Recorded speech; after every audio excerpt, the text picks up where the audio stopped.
Haleluya, puji Tuhan. Salam sejahtera dalam kasih Tuhan kita Yesus Kristus. Hari ini adalah hari yang sangat luar biasa, itu yang kita percaya. Sebab sekalipun kita tidak bertemu di gereja seperti biasa, tapi kita percaya sekalipun lewat media ini, tetapi saya percaya lawatan Tuhan akan terjadi untuk kita semua. Bapak Ibu Saudara kekasih dalam Tuhan, satu hal yang saya percaya sebelum saudara dengarkan firman Tuhan, semua kita dari rumah ke rumah kita telah awali dengan doa, dan kita sudah awali dengan pujian penyembahan, sehingga saya percaya tiap rumah tangga, tiap rumah-rumah ada Tuhan di dalamnya. Sehingga saya percaya di mana ada Tuhan, maka kita akan diberkati. Nah, dalam kesempatan malam hari ini kita akan ikuti firman Tuhan yang saya beri judul Tuhan berkuasa atas segala situasi. Dan ayat pokok kita saya ambil dalam kitab Markus pasal yang keempat, dimulai dari ayat yang ke-35. Lembaga Alkitab Indonesia memberikan judul Angin Ribut Diredakan. Saya baca untuk saudara. Pada hari itu, waktu hari sudah petang, Yesus berkata kepada mereka, "Marilah kita bertolak ke seberang." Mereka meninggalkan orang banyak itu, lalu bertolak dan membawa Yesus beserta dengan mereka dalam perahu, di mana Yesus telah duduk, dan perahu-perahu lain juga menyertai dia. Ayat 37, lalu mengamuklah taufan yang sangat dahsyat, dan ombak menyembur masuk ke dalam perahu, sehingga perahu itu mulai penuh dengan air. Pada waktu itu Yesus sedang tidur di buritan di sebuah tilam. Maka murid-muridnya membangunkan dia dan berkata kepadanya, "Guru, engkau tidak peduli kalau kita binasa?" Ia pun bangun, menghardik angin itu dan berkata kepada danau itu, "Diam, tenanglah." Lalu angin itu redah dan danau itu menjadi teduh sekali. Ayat yang ke-40, lalu ia berkata kepada mereka, "Mengapa kamu begitu takut? Mengapa kamu tidak percaya?" Mereka menjadi sangat takut dan berkata seorang kepada yang lain, "Siapa gerangan orang ini sehingga angin dan danau pun taat kepadanya?" Bapak Ibu Saudara kekasih dalam Tuhan Yesus Kristus, kita baru membaca satu kisah pengalaman hidup, perjalanan hidup dari para murid. Tuhan sudah bawa mereka kepada pengalaman-pengalaman berjalan bersama Tuhan. Dan dalam kesempatan ini kita baca, Tuhan bawa mereka kepada satu pengalaman yang berbeda. Tuhan ajak para murid, ayo mereka naik ke perahu. Dan ketika mereka ada di perahu, Tuhan bilang pada mereka, "Bertolaklah ke seberang." Nah, ketika mereka mulai bertolak ke seberang, tiba-tiba ada sesuatu yang terjadi. Kejadian ini tanpa diduga. Kejadian ini terjadi tiba-tiba. Ada satu angin topan yang bertiup begitu kencang. Angin topan ini adalah badai. Ini adalah tiupan angin yang begitu kencang. Ketika angin bertiup begitu kencang, maka yang terjadi adalah terjadi ombak yang begitu besar. Nah, saudara kekasih dalam Tuhan Yesus Kristus, kalau angin bertiup begitu kencang, menghasilkan ombak yang begitu besar, tapi kalau kapal besar, maka kapal itu masih bisa menahan kekuatan dari gelombang. Tetapi para murid ini tidak naik kapal besar. Alkitab menulis mereka naik perahu. Jadi ketika mereka ada di tengah-tengah perjalanan, kemudian angin bertiup dengan kencang dan terjadi gelombang yang begitu besar, ini mereka lagi naik perahu. Maka air mulai masuk ke perahu mereka. Alkitab menulis mereka ada dalam bahaya. Mereka ada dalam keadaan ketakutan. Tetapi puji Tuhan, saudara-saudara kekasih dalam Tuhan Yesus Kristus, ketika mereka ada dalam bahaya, ketika mereka ada dalam ketakutan, tindakan mereka benar. Mereka datang kepada Yesus yang waktu itu Yesus dalam keadaan tidur. Mereka bangunkan Yesus dan mereka berseru kepada Yesus, "Tolong, Guru tolong, karena kami akan binasa. Saudara kekasih dalam Tuhan, pada waktu mereka datang kepada Yesus, minta tolong kepada Yesus, begitu cepat Yesus bereaksi, bangun dari tidurnya. Dan Alkitab menulis, Yesus menghardik angin yang begitu kencang. Yesus berkata kepada angin, angin berhenti. Dan Yesus berkata kepada ombak, ombak jadi teduh. Maka ombak itu menjadi teduh. Saudara-saudara, sebenarnya pengalaman dari para murid ini juga bisa jadi pengalaman kita. Dalam pengiringan kita kepada Tuhan, Tuhan sudah bawa kita dalam perjalanan yang begitu panjang. Tetapi ada saatnya Tuhan izinkan kita mulai berjalan bersama Tuhan, dan badai itu mulai datang. Gelombang itu mulai menerpa kehidupan kita, sehingga kita ada di dalam bahaya. Dan secara manusia kita ada dalam keadaan takut. Tetapi saudara kekasih dalam Tuhan, pengalaman dari para murid kiranya jadi pengalaman kita. Ketika hal itu terjadi, ketika angin kencang, topan yang begitu ganas berhembus, mungkin dia berhembus secara pribadi, mungkin angin itu lagi menghantam keluarga kita, mungkin gelombang itu lagi menggoyang usaha kita dan lain-lain sebagainya.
Kita, tapi ada saat pengalaman para murid itu jadi pengalaman kita. Ada saat Tuhan izinkan ada badai yang begitu kencang menerpa kehidupan kita, sehingga ada gelombang yang begitu besar, sehingga kita ada dalam keadaan bahaya. Dan banyak kali kita dalam keadaan ketakutan. Itu manusiawi, tapi ingat, ada Tuhan. Ada Tuhan yang tidak pernah tinggalkan kita. Ada Tuhan yang selalu bersama-sama dengan kita. Yang harus kita lakukan adalah sama seperti para murid. Panggil nama Tuhan, berseru kepada Tuhan, panggil namanya. Saya percaya pada detik kita panggil nama Tuhan, pada saat itu juga Tuhan akan datang untuk menolong kita. Percaya ini saudara-saudara. Saya tidak tahu gelombang apa lagi menerpa hidup kita. Saya tidak tahu kita ada dalam bahaya apa. Mungkin saja gelombang itu lagi menerpa kita secara pribadi. Mungkin kita mengalami sakit. Mungkin gelombang itu lagi menggoncang usaha kita.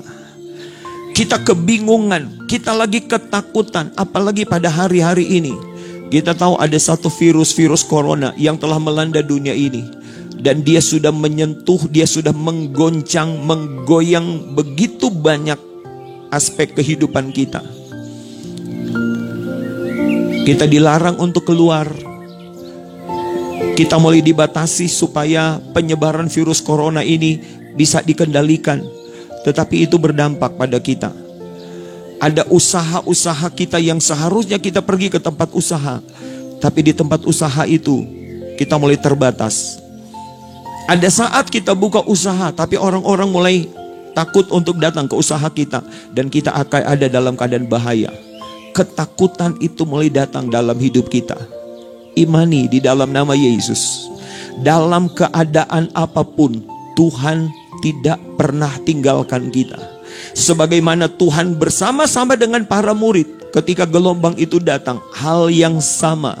Ketika hal itu ada dalam hidup kita, ketika badai itu datang dalam kehidupan kita, percayalah kita tidak sendiri. Ada satu ayat yang indah dalam kitab Ibrani pasal yang ke-13, ayat yang ke-5 dan ayat yang ke-6. Firman Allah berkata begini. Saya ambil dalam Ibrani pasal 13 bagian yang terakhir. Ibrani 13 ayat 5 bagian terakhir. Firman Allah berkata begini. Aku sekali-kali tidak akan membiarkan engkau, dan aku sekali-kali tidak akan meninggalkan engkau. Sebab itu dengan yakin kita dapat berkata, Tuhan adalah penolongku, aku tidak akan takut. Percayalah, peganglah firman Allah ini. Tuhan tidak pernah biarkan kita. Percayalah firman ini. Tuhan tidak pernah tinggalkan kita. Sebagai anak-anaknya, kemana kita pergi, Tuhan tidak pernah tinggalkan. Dia selalu bersama-sama dengan kita. Sehingga kita bisa berkata dengan iman, apa yang saya hadapi, itu juga berarti Tuhan menghadapi. Itu sebabnya ketika para murid dalam keadaan ketakutan, Tuhan bilang begini, kenapa kamu begitu takut? Artinya Tuhan mau ajar pada mereka, sekalipun ada dalam gelombang, jangan takut. Ada Tuhan, dan Tuhan tidak pernah tinggalkan. Dan Tuhan kita, Dia berkuasa di atas gelombang. Tuhan kita, Dia berkuasa di atas masalah. Artinya apa? Kalau Tuhan bersama-sama dengan kita, masalah bisa ada, kita bisa ada di tengah-tengah gelombang, tetapi percayalah, Tuhan ada bersama dengan kita. Dia mengatasi segala sesuatu. Itu sebabnya jemaat, saya tidak tahu masalah apa kita lagi hadapi hari-hari ini, tapi satu hal yang saya ingin kirim pesan lewat WA Group Victory Tontimomor di hari ini. Dimanapun kita berada, Tuhan tidak pernah biarkan kita.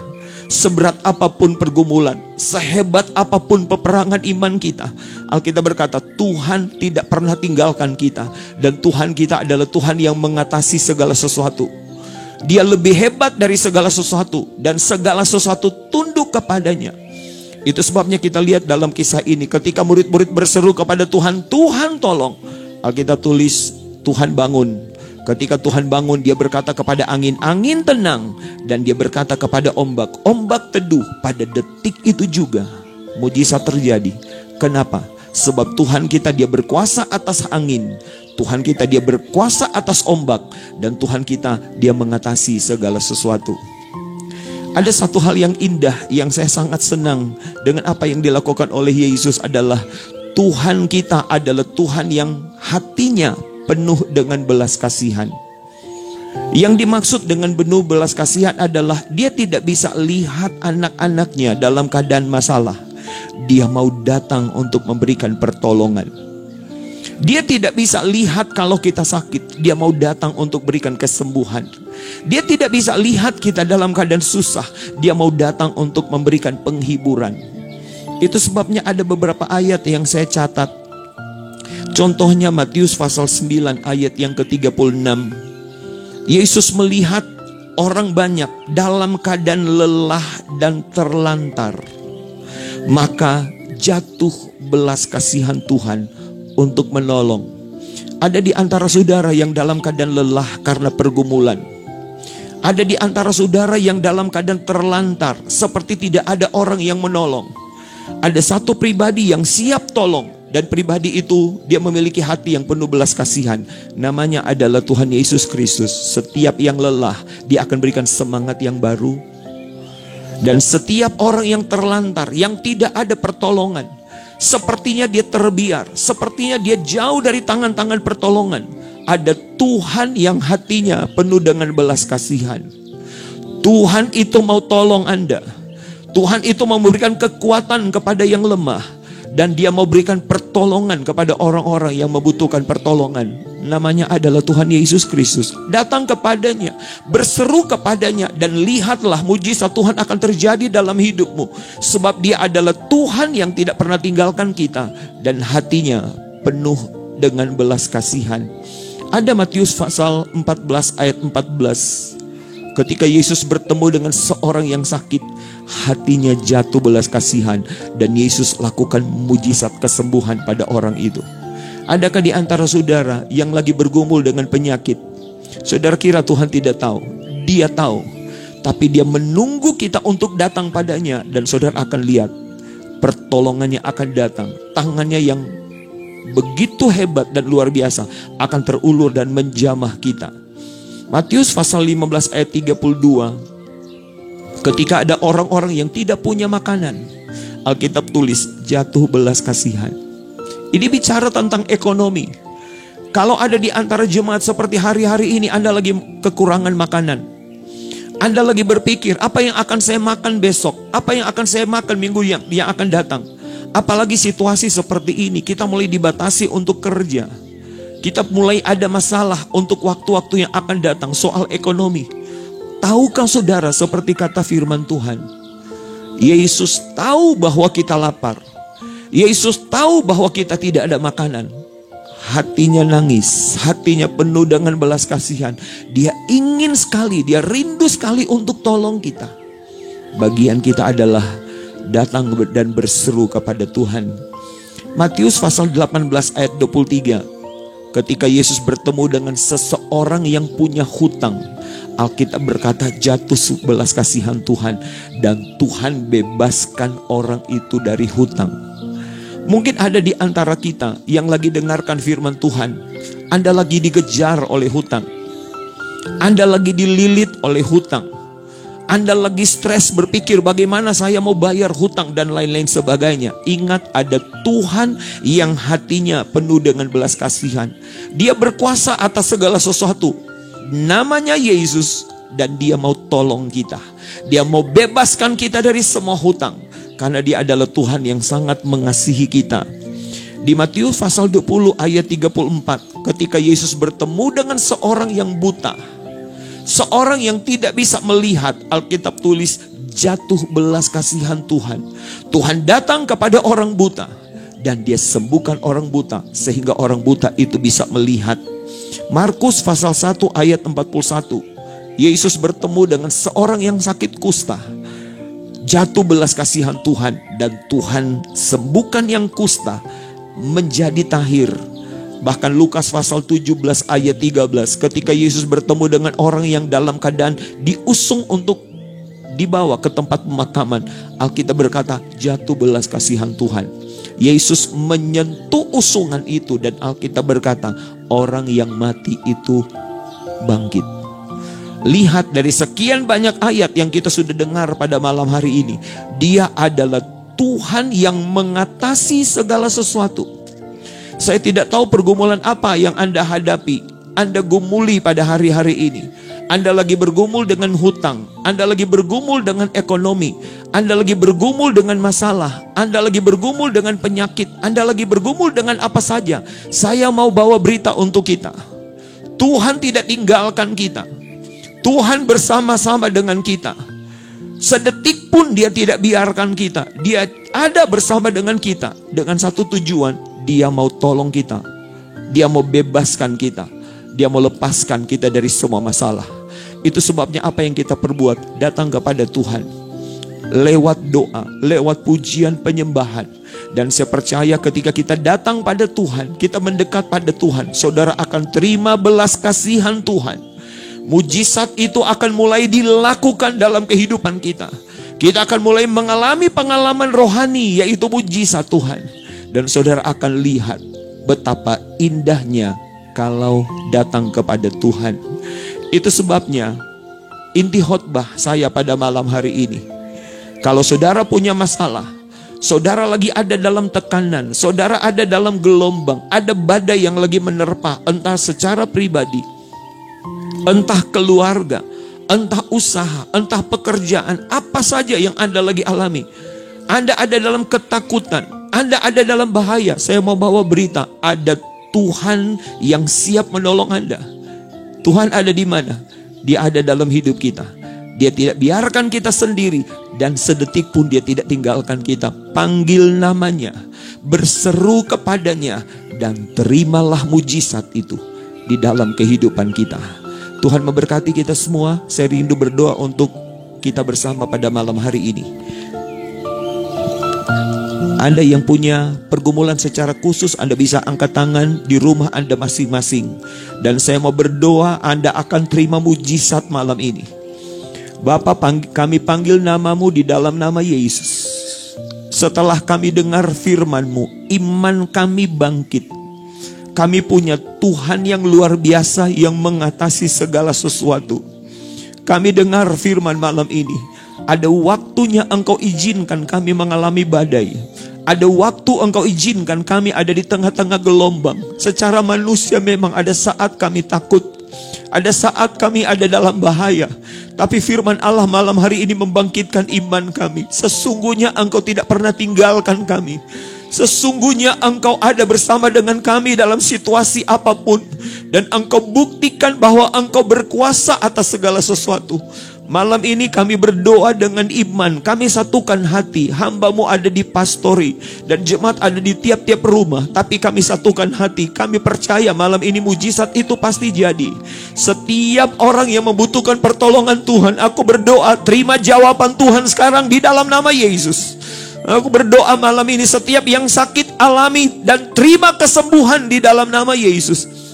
Kami berdoa kalau ada orang-orang, ada jemaat yang lagi dililit hutang, terima pertolongan Tuhan. Anda akan ditolong oleh Tuhan dengan cara yang ajaib. Anda akan bebas dari hutang itu. Kalau ada yang sakit, terima kesembuhan. Ada yang dalam masalah, terima jawaban itu sekarang di dalam nama Yesus. Aku berdoa Roh Kudus kerja dengan cara-Mu yang luar biasa. Engkau Tuhan kami adalah Tuhan yang tidak terbatas. Bekerjalah sesuai dengan kebutuhan keperluan kami. Dan kami berdoa seluruh jemaat terima jawaban doa ini di dalam nama Yesus. Engkau tidak boleh tertunduk. Engkau tidak boleh jadi lemah. Karena kita punya Tuhan yang kuat. Dan Dia selalu siap tolong kita dalam segala keadaan. Terima mujizat Tuhan hari ini.